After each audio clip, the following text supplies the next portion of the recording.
அரசு ஊழியர்கள் வேலை நிறுத்தத்தில் ஈடுபடக்கூடாது என்பது உட்பட பல்வேறு நடத்தை விதி திருத்தங்களை தமிழக அரசு அறிவித்துள்ளது. அரசு ஊழியர்களுக்கான திருத்தப்பட்ட நடத்தை விதிகளை தமிழக அரசு வெளியிட்டுள்ளது.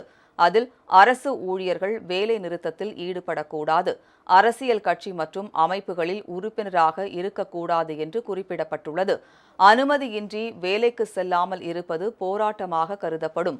அனுமதியின்றி அரசு அலுவலக வளாகத்திலோ அதையொட்டியோ ஊர்வலம், கூட்டம் நடத்தக்கூடாது. வேலை நிறுத்தத்தை தூண்டும் செயல்களில் ஈடுபடக்கூடாது. எந்த ஒரு அரசியல் கட்சிக்கும் ஆதரவாக பரப்புரை செய்யக்கூடாது. சமூகத்தில் ஒற்றுமையை சீர்குலைக்கும் எந்த ஒரு செயலிலும் ஈடுபடக்கூடாது என்றும் அதில் குறிப்பிடப்பட்டுள்ளது.